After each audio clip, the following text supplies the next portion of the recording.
Okay, before the video starts, and yes, I know everyone does this, but only...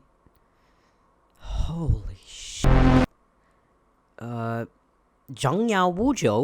1987, the Pechorsk event changed everything for the quiet Soviet mining town. Locals described the event as a short earthquake, which caused clouds of dust to rise into the sky, reducing visibility to almost nothing. After the dust settled, they started seeing a huge dark red orb in the sky with black ash floating around the area. Into the Radius is an underrated masterpiece, and in this video I'll be explaining it, from the lore, to the enemies, to the atmosphere. Oh, but isn't Into the Radius like so janky? What did you say? Right, ladies, come here. No, please. I'm sorry. I'm sorry. I'm sorry. Please. Anyways, I got rid of that stupid bitch, so let's get started.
A lot of people don't know what the game is about, so they put it off. It's like the tenet of VR games.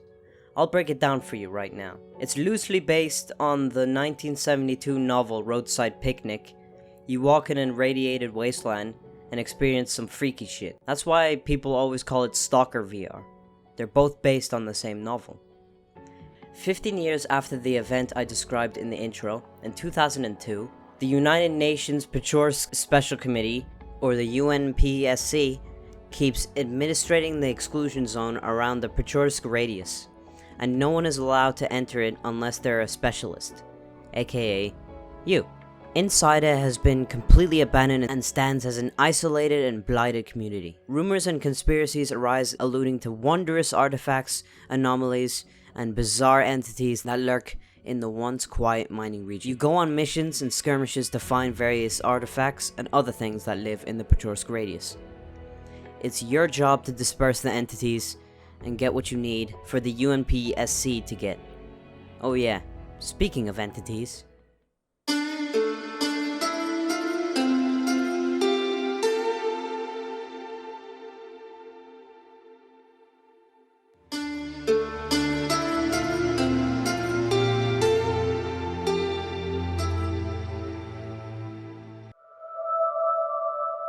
the enemies strike the balance between terrifying, confusing, and balanced. The entities strike an SCP vibe to them because they almost never get elaborated on, so you have to do your own research to counter them. If you're on the hardest difficulty, then good luck going to the Radius without learning their behavior or finding tapes. My favorite enemy, as a person who's really scared of bugs, is the spawn, because every time I see one, I just... There are only 7 entities in the game right now. Here is all of them. The first entity you go up against.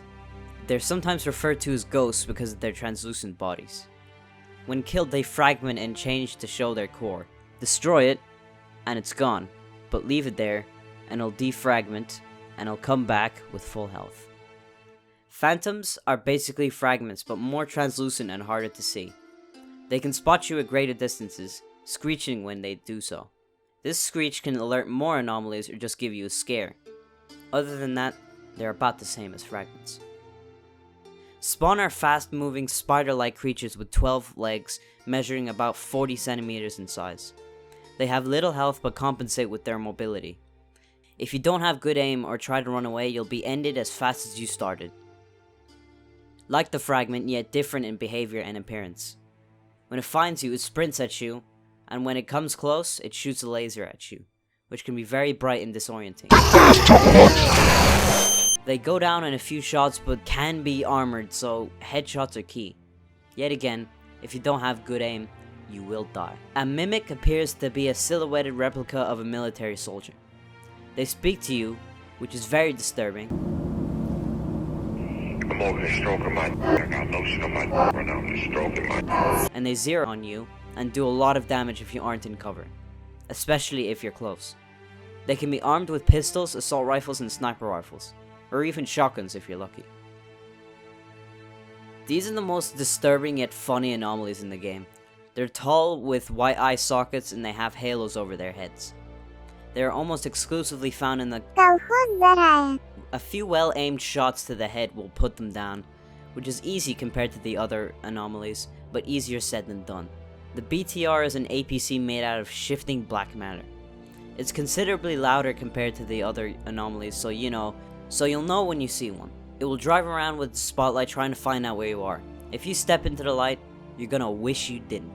Your only practical way to avoid it is to escape.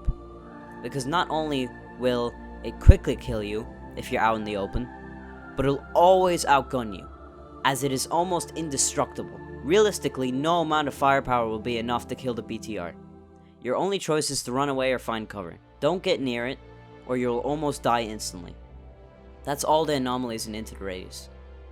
These are by far some of the scariest things I had to fight against in VR. Miles better than the fucking FNAF game. Fuck that shit!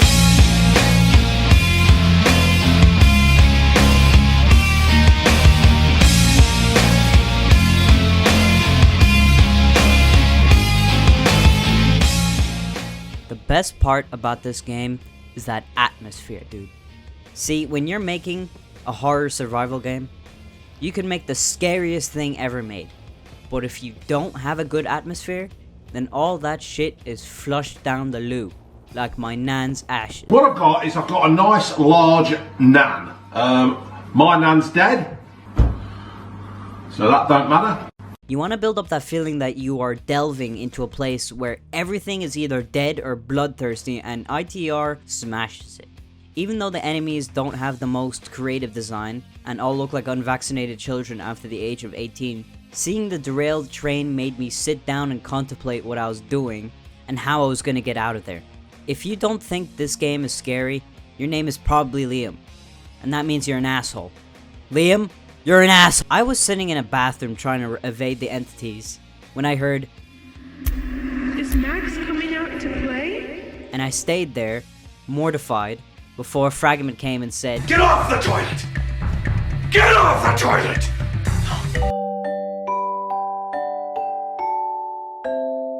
Alright, just listen to the atmosphere and you'll see, alright?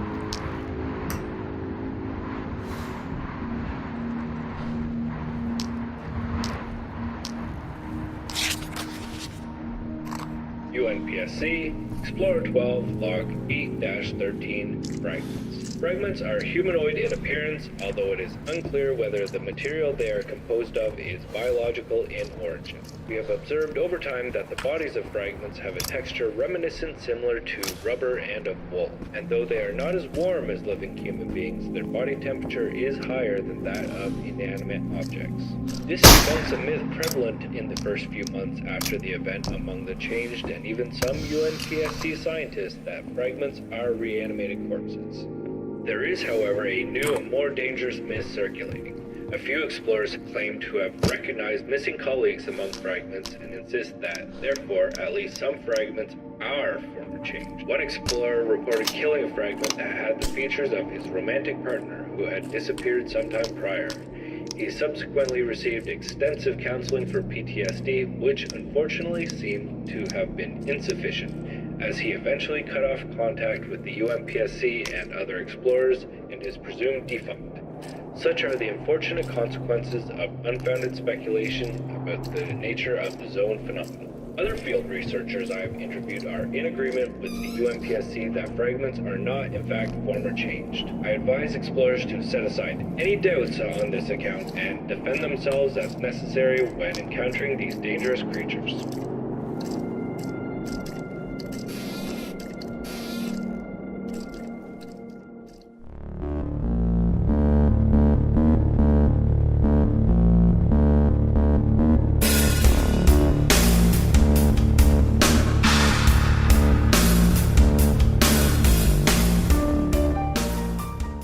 Anomalies are various environmental hazards in the radius. Some light and awareness basically nullify anything they can do to you. But if you're careless, you'll die faster than Disco did. Kinda like VR YouTube. If you aren't ready for it, you'll drop in a hole of Bone Lab will change the whole VR scene. Shut the fuck up! Where am I going with this? Here is the coolest anomalies and the most prevalent into the radius. Fuck's sake. I'm becoming a VR user. The weed anomaly typically appears indoors and in dark areas. You take damage if you hit it, but it's sensitive to light. So if you flash your flashlight, you make it harmless for a little bit until you unflash your flashlight. Distortion anomalies are more common in the radius. They appear to be a small area of spatial distortion between 7 to 9 meters in diameter. If you stay in it, you get damage. Apparently it kills you by reconfiguring your body at the molecular level and eventually tearing it apart if you stay too long inside. How fucking sick is that? Anyways, the way you avoid it is by throwing probes in front of you while you traverse the radius, and eventually it'll reach one, it'll get highlighted, and you can avoid it. The only thing I don't like about this one is the noise it makes. Sounds goofy as fuck. The vape anomaly is a toxic green gas that moves around and never goes away. It has about the same effects as mustard gas, chemical burning and respiratory system bleeding. So basically every 14-year-old who vapes will experience in 15 years. Just being aware will be enough to not get affected by it, and wearing a gas mask will pretty much nullify it. This one terrifies me. A reflector anomaly is a transparent pulsing dome 7 to 9 meters in diameter, so this thing projects anything back the way it came with supersonic speed and increases its temperature several hundred degrees. So it flings you away. This thing is avoided by doing the same thing you would do for distortion anomalies, but these ones are loud, so they might mask other things lurking about. The telltale signs of a shock anomaly are the loud cracking electrical noises it produces. This anomaly is particularly dangerous because it's almost completely invisible until triggered. It discharges a massive electrical charge into anyone or anything that gets too close to it. Throwing a probe or listening to it will be enough to identify it. Yeah, it's hard, but so is this game, so suck it up, Snowflake, and keep playing the game. Jesus, you suck so bad.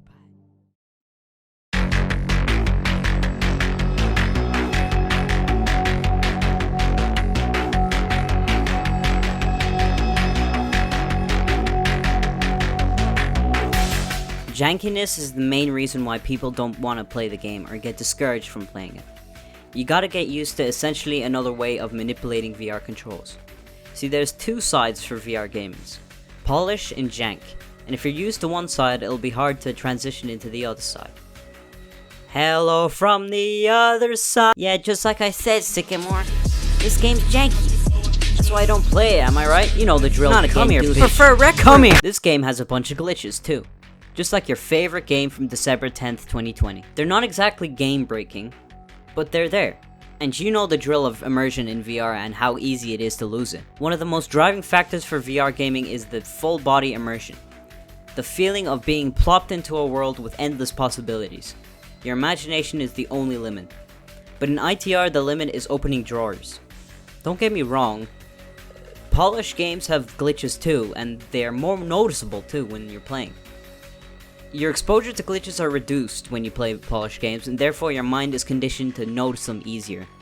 So if a person that plays games like Half-Life Alyx tries Into the Radius and sees the glitches, the jankiness, and the confusing unclear lore, they get discouraged and switch off to Boneworks or something. You see the problem here? Now all I ask from you, the viewer, is to not be afraid or discouraged to switch off to the other side. because you're only experiencing half of what VR has to offer. So we know why ITR is underrated, but is ITR a good game overall? Well, viewer, it is. Because of the interesting lore, the atmosphere, the enemies, the overarching goal, and the environments. This game's environment is exceptional, the enemies scary without being too powerful, the overarching goal is the best, and the lore is mysterious and strange. Perfect for an open world horror RPG. And that's why, ladies and gentlemen, Into the Radius is an underrated masterpiece.